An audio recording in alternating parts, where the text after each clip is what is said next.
What's up guys, MrGimms back again, and today I want to go over my overall thoughts on the Billy changes, or nerf, depending on what you want to call it. Before we get into this though, because this is kind of new, don't forget to like and subscribe. It really does help me out.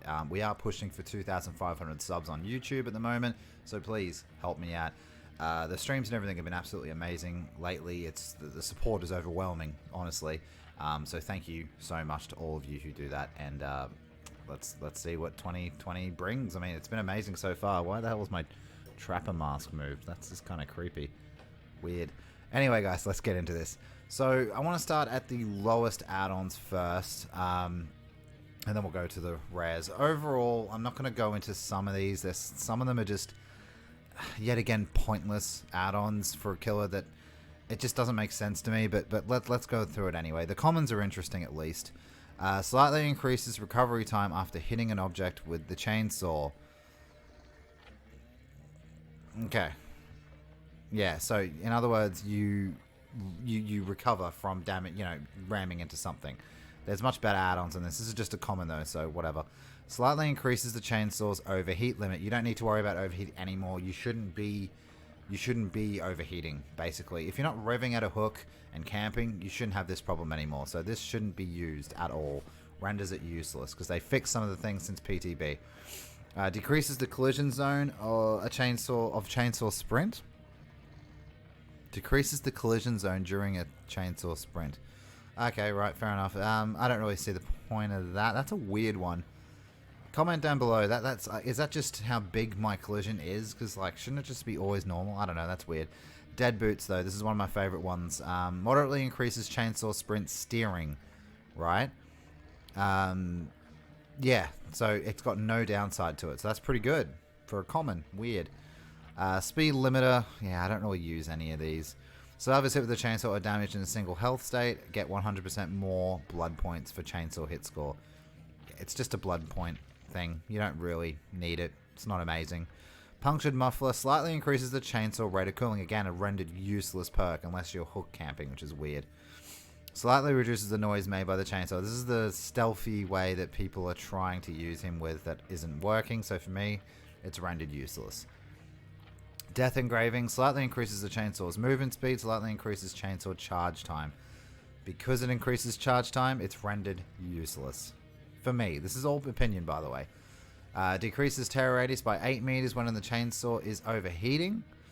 Yeah, it's sort of a stealthy way of using it. That's not enough for me. I wouldn't use it. Mother's helpers. This one's everyone loves this one. So they have changed it, by the way. Slightly decreases chainsaw charge time for 30 seconds after being stunned by a pallet. Yeah, it's good. You use enduring with it. It's kind of a little. It's got more to it than the last one, but still rendered useless. I don't care for it. I'm not going to use it. I don't see a situation where I'm going to use it. Maybe for I don't know. There's possible builds there, but no, not really. So I have been using lately. Considerably reduces the time penalty when bumping into obstacles during a chainsaw sprint. This pairs really well with either the common decreases. The common chainsaw sprint steering, or this one, which is tremendously increases steering while being used, except you considerably increase the time penalty when bumping into objects. So this with this, they go alright. I've used them a few times. It's kind of fun, kind of good. I like it. It's just, yeah, it's just, mobility Billy, basically. Leafy Mash, gain the undetectable status for 15 seconds after landing a chainsaw hit. The stealth build. I'm never going to use it. I mean, I might try it, but it's not that amazing. Doom engravings. Moderately increases the chainsaw's movement speed, slightly increases charge time. Because of the charge time, it's not happening for me. However, the other benefit is okay, I guess.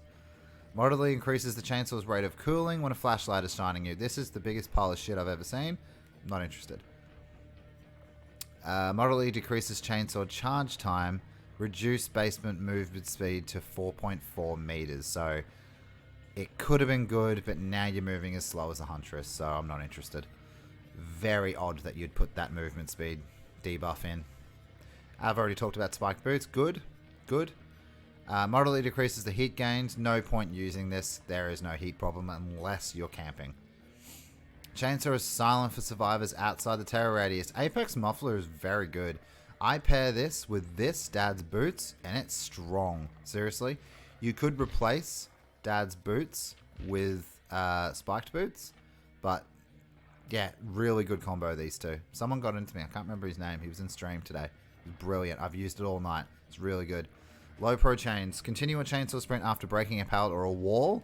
Survivors hit with a chainsaw within 5 seconds of breaking a pallet of damage for a single health state. I've used this, but because it doesn't register right now, the hit recognition on the servers, it's not very good. Because every single time I do it, 9 times out of 10, it doesn't register the hit. I've even done it on stream.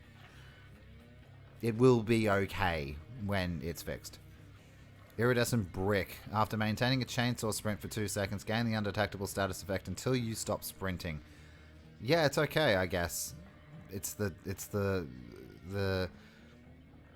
you know, stealth killer add-on for Billy who uses a chainsaw. I just don't get it. I've mixed around and played around with a lot of different perks, but this might be my favorite build so far. You use this together to move around the map really, really well and get it, into some really hard to reach places. Monitor and Abuse because you want to catch them off guard. As well as Chainsaw is silent for outside the terror radius, which I think is really good. So it is a bit of a stealth build, to be honest.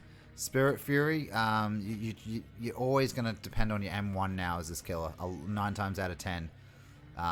7 times out of 10. So it's really good to build that early game with Enduring and Spirit Fury breaking pallets, because you can really set them off with a chainsaw straight after, right next to them. And Bamboozle is just to cut the vault game, cut the loop game. Honestly, I find this a really interesting, fun build right now. I mean, it's as fun as it can get.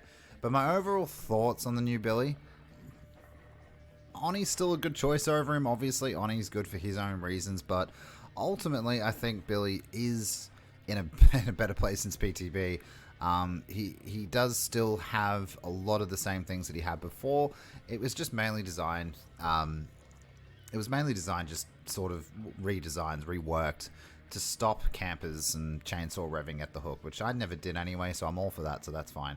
But let me know what you guys think. I think he's still doable now. He's probably not the best killer in the game, but he's still up there. With a couple of different perk combinations and add-ons, you can really have some fun with him still. He just feels slightly clunky, and I think they're going to work that out. But anyway, guys, that's my thoughts. Anyway, yeah, so I'll see you guys tomorrow, I guess, 2 till 6 p.m. live stream, Monday to Friday. I hope you guys have a good night. See you later.